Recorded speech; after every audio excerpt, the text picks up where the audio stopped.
Why is there a teacher shortage?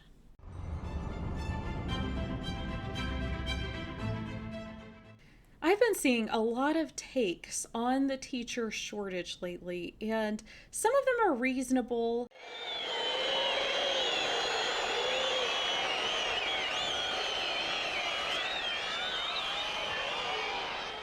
Others are just ridiculous.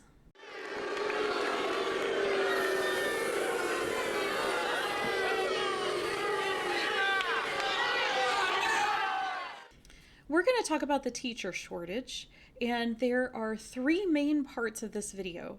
First, we're going to talk about how this is not at all a new problem. Next, we're going to talk about the long-term causes of the teacher shortage, and then we're going to look at the research of why there's a teacher shortage post-COVID. First, the teacher shortage is not at all a new problem. If someone claims that it's a new problem, then they're lying. For example, that Fox News article that interviewed a Georgia mom who blamed the woke culture for pushing teachers out of the classroom. She is claiming that something that's new is causing a teacher shortage. In fact, people have been talking about a coming teacher shortage for at least 10 or 20 years, maybe even longer. People have known that this was coming for a while, been able to see the writing on the wall.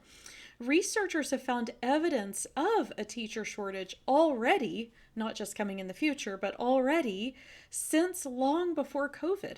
I was easily able to find data from 2011, 2015, 2017, and 2018, all talking about the teacher shortage that already existed.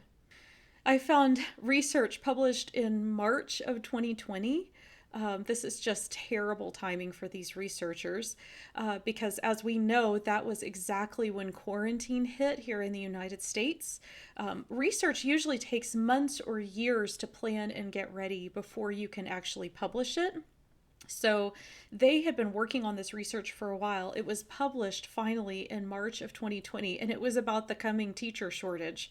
This research said that we would need at least 1.5 million new teachers within a decade to make up for the serious teacher shortage that they were seeing looming on the horizon. So this is a long-term problem that got even worse with COVID. So, what was the cause of the long-term teacher shortage? There are a lot of causes. I'm going to save the biggest cause for last. So first, let's look at some of the smaller causes of the long-term teacher shortage. One is stress. Teachers are reporting workplace stress, like not getting along with their colleagues, not getting along with school administrators or principals, not getting along with coworkers is a big issue because teachers end up working very closely with each other. Some teachers also reported student stress, like behavior issues or working in a school with a large percentage of children with special needs. And in fact, the data backs this up. Teachers who work in a school with a large percentage of children with special needs end up quitting the profession more often than other teachers. Now, of course, I don't think these teachers would blame the students for having special needs. Nobody thinks that. Students with special needs can't help having special needs, but they are a population that takes more time and energy to work with, which can create burnout when you've got a teacher who is caring so intensively for a student who needs so much. Then that can create a situation of burnout. Another issue that teachers cite is demoralization. The way that society views teachers is often negative. Now, definitely, not everyone in society views teachers negatively. There are people out there who view teachers as indispensable, sacrificing heroes.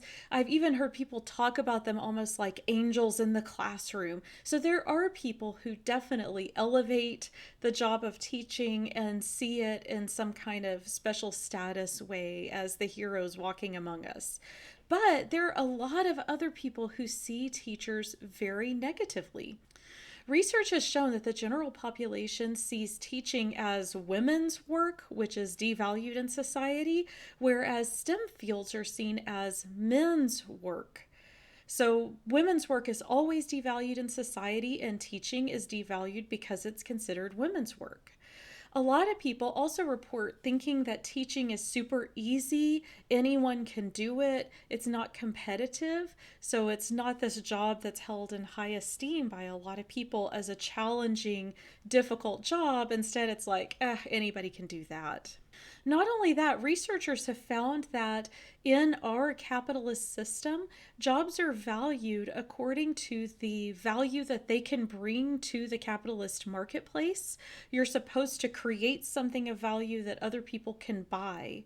How economically productive are you? Teaching is often devalued as a result because teaching is not economically productive. You aren't creating a product that can be sold at Target or Walmart or whatever. So it's often devalued for that reason. Researchers have found that teachers value mentorship and training. Teachers want to have a mentor, someone who has been in the profession longer than them, who can show them the ropes. And teachers also want to be a mentor after they've been working for a certain number of years. School districts that don't have mentorship programs for their teachers have a lot of teachers who feel less satisfied with their jobs. Along the same lines, teachers report wanting more diversity training. They want to emphasize diversity in the classroom. They want to be able to connect with students who aren't like them. So teachers are reporting dissatisfaction when they don't have diversity training. Another category of issues that researchers have found make teachers dissatisfied and want to leave the profession is school issues. They have found that private school teachers generally are more satisfied with their jobs than public school teachers. That's here in the United States. They've also found that the larger the town is that the teacher is teaching in, the happier the teacher is. So something is different about rural schools than urban schools, and teachers are generally happier in urban schools. They've also found, probably not surprisingly, that schools that have higher delinquency rates and rates of violence have much less satisfied teachers than the schools that have lower rates of delinquency and violence. Researchers have also found that a teacher's personal characteristics matter when we're trying to predict how satisfied they're going to be and how long they're going to stay in the teaching profession. Age matters. If teachers are way too young or way too old, then they often feel dissatisfied with teaching. It's really middle-aged teachers who are the most satisfied with their jobs. They've also found that teachers are more satisfied if teaching was their first choice of profession, which makes sense. If you fell into teaching because your actual first choice of profession didn't work out for you and now this is your second choice, you're not going to be as satisfied with your job. They found that teachers with more years of experience are less satisfied. Again, we're thinking of burnout here. Teaching is a very emotionally difficult job. It's physically difficult in a lot of cases, depending on the grade that the teacher is teaching. It's very wearing and exhausting. So it is the sort of job that lends itself to burnout. Another factor researchers found is that teachers who feel effective at their jobs are a lot more satisfied than the teachers who feel ineffective. People enter teaching for a chance to give back and share knowledge. So the teachers who feel as though they're getting to do that, they're giving back and they're sharing knowledge, are the teachers who are going to be a lot more satisfied with their jobs. Now let's talk about the biggie, the biggest cause for teacher dissatisfaction and teacher turnover rate: low pay. Everyone needs to get paid. It doesn't matter how much you love your job, you still have to pay for groceries. So there are a lot of people out there who would love to enter the profession, but they can't afford it. If we're going to stop the hemorrhaging of teachers in the United States away from schools and into other professions, we have got to offer competitive pay. Teachers in the United States generally are required to have a master's degree. People who have master's degrees generally get paid a lot more than teachers do. And a lot of teachers are looking at their budget, realizing how difficult it is to make ends meet on a teaching salary, and having to go to other professions that will pay them a lot more for their experience and degree. In fact, there's a dramatic teacher pay gap. In 1979, the average teacher's salary across the United States was $911 a week. In 2015, the average salary across the United States was $1,092 per week. That's an almost 30-year gap with very little increase in pay. That increase in pay doesn't even begin to counteract inflation. After the 1990s recession, salaries in other occupations increased at twice the rate that the salary in teaching increased. So that is by far the number one factor that all of the researchers that I read quoted. Teacher pay is just too low to expect people to continue in this profession. We already had a long-standing teacher shortage problem in the United States, even before COVID, but COVID made it that much worse. I was able to find a paper that interviewed teachers who had left the profession. They were all kindergarten teachers. The researchers interviewed 60 of them. They had 120 total interview sessions, and they conducted 10 different focus groups. All of them, 100% of these teachers who were interviewed, said that they left because of health concerns. They felt as though the school districts weren't doing enough to protect them from COVID.